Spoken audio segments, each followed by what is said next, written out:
Selamat datang di Little Light Stories. Cerita anak penuh cahaya, petunjuk dari masa lalu. Angin malam berembus lembut di desa Sukamaju. Di dalam rumah Pak Hadi, keenam sahabat kita duduk mengelilingi meja kayu. Di atasnya terbaring keris pusaka yang baru saja mereka temukan. Cahayanya redup, namun terasa hidup. Di samping keris itu, tergeletak catatan tua yang ditemukan Mira semalam, diselipkan di balik kain pembungkus gagang keris. "Pak, tulisan ini mirip dengan yang ada di batu nisan Mbah Karto," ujar Mira pelan sambil menunjukkan fotonya. Danu mengamati simbol-simbol itu. "Lihat, ini bukan sekadar hiasan, ada pola seperti petunjuk." Pak Hadi mengangguk. Dulu, Mbah Karto memang dikenal menyimpan pesan-pesan dalam simbol. Ia percaya bahwa kebenaran hanya bisa ditemukan oleh mereka yang tidak hanya cerdas, tapi juga tulus dan bersatu. Rara menatap teman-temannya, matanya bersinar. "Berarti kita harus ke makam Mbah Karto." Pagi pun tiba. Dengan membawa catatan dan keris, mereka menuju pemakaman tua yang sunyi, tempat makam para leluhur desa berada. Lala menggenggam bonekanya erat, sedikit gugup. Bimo, meski biasanya suka bercanda, kali ini berjalan lebih tenang dari biasanya.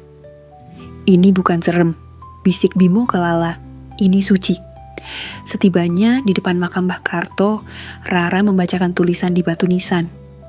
"Yang datang dengan niat akan diterangi, yang datang karena tamak akan tersesat." Danu membuka buku catatannya dan mencocokkan simbol dari keris.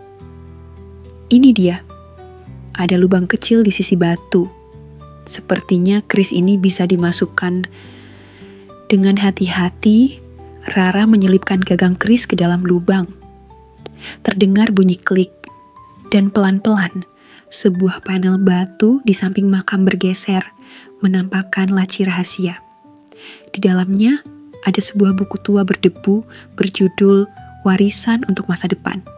Halaman pertamanya bertuliskan, "Jika kalian menemukan buku ini, berarti kalian adalah penjaga harapan desa." Mereka duduk melingkar di bawah pohon besar, membaca isi buku itu. Ternyata Mbah Karto telah menulis banyak hal.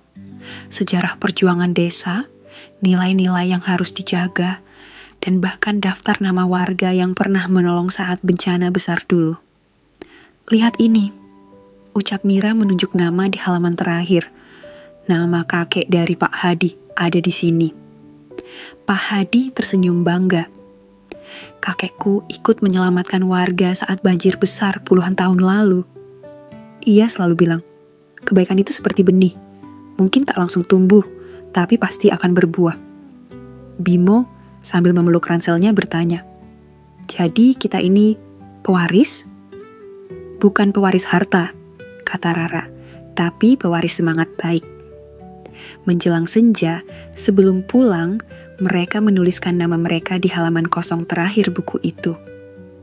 Supaya nanti siapapun yang menemukannya lagi tahu bahwa kita pernah berusaha menjaga warisan ini, kata Danu. Lala menambahkan, "Dan semoga mereka juga berbuat baik, kayak kita." Sebelum menutup buku itu, Rara menemukan secari kertas kecil terselip di belakang sampul.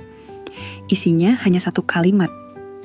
"Jika cahayanya padam, carilah bayangan yang mengarah ke matahari." Semua terdiam. Kali ini bukan sekadar misteri biasa. Ini petunjuk baru. Dari masa lalu. Kesimpulan cerita kadang, masa lalu menyimpan kunci untuk masa depan. Bukan untuk dikenang saja, tapi untuk dipelajari dan dijaga. Di cerita ini, anak-anak belajar bahwa warisan yang paling berharga bukan benda pusaka, tapi semangat untuk berbuat baik, berpikir tulus, dan bersatu demi sesama. Lewat tindakan mereka, menjaga kejujuran, kerjasama, dan menghargai sejarah. Mereka menunjukkan bahwa kebaikan yang diwariskan akan terus menemukan jalannya, bahkan di masa depan. Dan kini, dengan satu petunjuk baru di tangan, petualangan mereka jelas belum berakhir. Jangan lupa like, comment, dan subscribe ya, agar lebih semangat membuat cerita-cerita yang lebih menarik.